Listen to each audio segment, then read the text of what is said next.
ஓம் come கணபதியே நமः. ஓம் மகா கணாதிபதியே நமः. தெய்வ வழிபாட்டு பலம் நேயர்கள் அனைவருக்கும் என்னுடைய மனமார்ந்த வணக்கங்கள். இந்த பதிவில் நம்ம என்ன பார்க்க போகிறோம்னா, விநாயகர் சதுர்த்தியை எப்படி பூஜை செய்வது, என்னென்ன மந்திரங்களை உச்சரிப்பது, எந்த நேரத்தில் பூஜை செய்யணும், எப்படி வழிபடணும், என்னென்ன நெய்வேத்தியங்களை பகவானிற்கு சமர்ப்பணம் செய்யணும் என பல தகவல்களை பார்க்க இருக்கிறோம். அதற்கு முன்னாடி தெய்வ வழிபாட்டு பலம் யூடியூப் சேனலை சப்ஸ்கிரைப் பண்ணுங்கள், லைக் பண்ணுங்கள், ஷேர் பண்ணுங்கள், கமெண்ட் பண்ணுங்கள். நேயர்கள் யாருக்காவது ஏதாவது கேள்விகள் இருந்தால் கமெண்ட்டில் டைப் பண்ணுங்கள், உடனே பதில் உங்களுக்கு தேடி வரும். இப்போ விநாயகர் சதுர்த்தி நாம் எப்படி பிறந்த நாளை ஒரு வருடமும் செலிப்ரேட் பண்ணுறோமோ, அதே மாதிரி நம்ம விநாயகர் சதுர்த்தியை வருடத்தில் ஒரு வருடமும் ஒரு முறை செலிப்ரேட் பண்ணிகிட்ருக்கோம். இந்த வருஷம் 2025ஆம் ஆண்டு ஆகஸ்ட் 27ஆம் தேதி, அதாவது வியாழக்கிழமை, இந்த சுப முகூர்த்த விழா நடைபெறுகிறது. அதாவது விநாயகர் சதுர்த்தி. விநாயகருக்கு பல பெயர்கள் உண்டு. கணேசன், ஏகந்தன், கணபதி, ஏரம்பன், விநாயகன், கணநாதன், கங்கை பெற்றான், அருங்கசதாரி, பிள்ளையார், ஒற்றை கொம்பன், கயமுகன், மயூரேசன், பரசுபாணி, கசானனன் என பல பெயர்கள் உண்டு நம்ம விநாயகருக்கு. இந்த விநாயகர் சதுர்த்திக்கு நம்ம பிள்ளையாரை எப்படி பர்த்டே எதுவும் ஹாப்பி ஆக்குறது, அதற்கு சில வழிமுறைகள் உண்டு. முதல்ல நம்ம பூஜை வழிமுறைகளை பின்பற்றணும். இதை பற்றின பதிவை நான் ஏற்கனவே முன்னாடி அப்லோட் பண்ணியிருக்கேன்.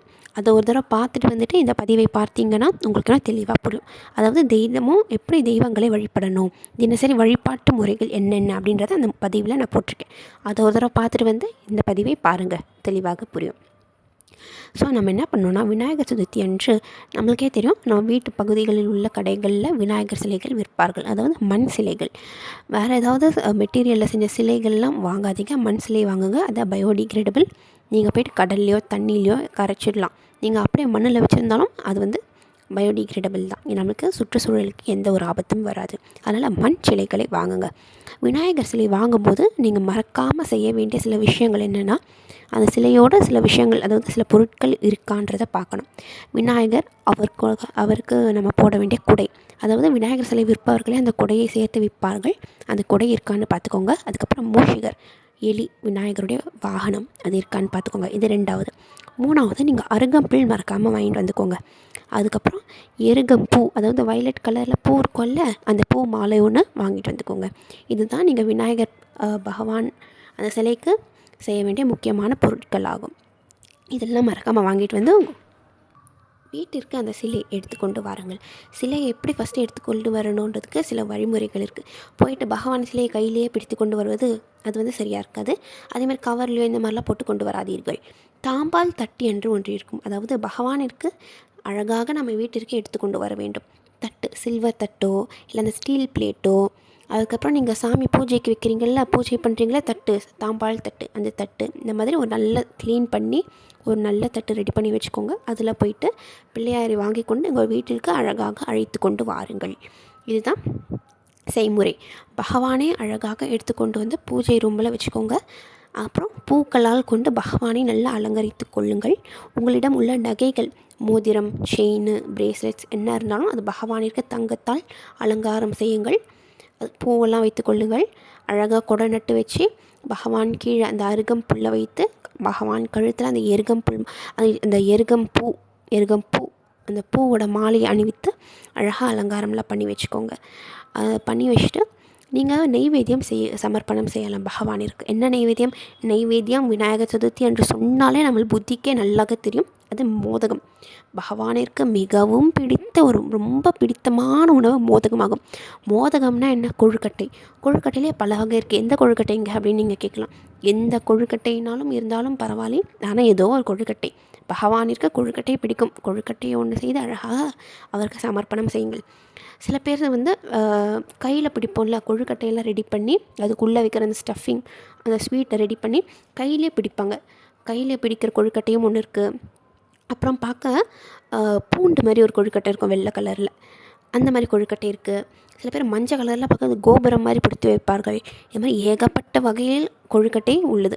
இதில் ஏதோ ஒரு கொழுக்கட்டை உங்களால் எது முடியுமோ அந்த கொழுக்கட்டையை செய்து பகவானிற்கு சமர்ப்பணம் செய்யுங்கள்.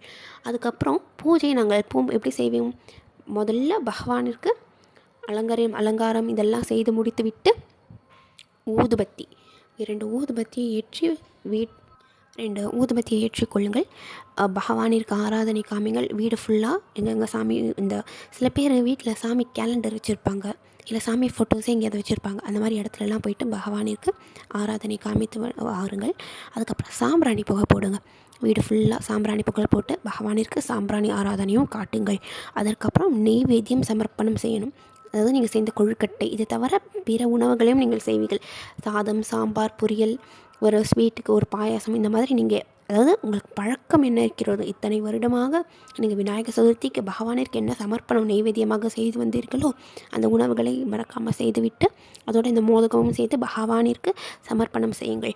நெய்வேத்தியத்தெல்லாம் முடிச்சுட்டு பூஜை பண்ணுங்கள். பூஜை பண்ணும்போது சில மந்திரங்கள் சொல்லணும் பகவானிற்கு. அதாவது விநாயகர் சதுர்த்தி என்று பகவானிற்கு சொல்ல வேண்டிய சில உகந்த மந்திரங்கள் என்னென்னன்றதை பார்ப்போம்.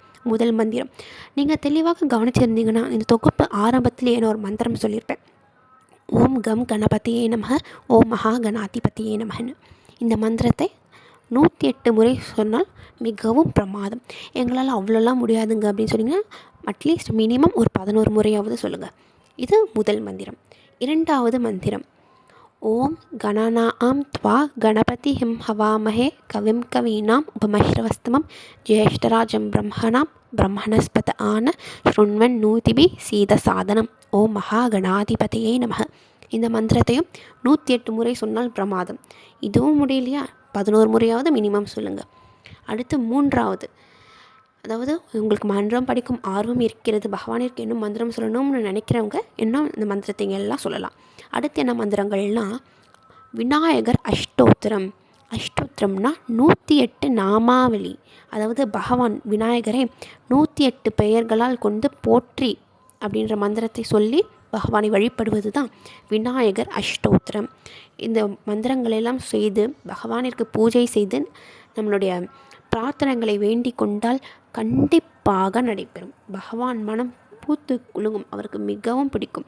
மனது முழுவதும் காலையில் எழுஞ்சதுலேருந்து அன்றைய நாள் முடியும் வரை ஃபுல்லாக பகவான் விநாயகர் பெரிய மனசில் உச்சரித்து கொண்டே இருங்க. ஓம் கம் கணபதியே நமக, ஓம் கம் கணபதியே நமக, ஓம் கம் கணபதியே நமக, ஓம் கம் கணபதியே நமக அப்படின்னு எத்தனை முறை உங்களால் விடாமல் சொல்லி கொண்டிருக்க முடியுமோ அத்தனை முறை சொல்லுங்கள்.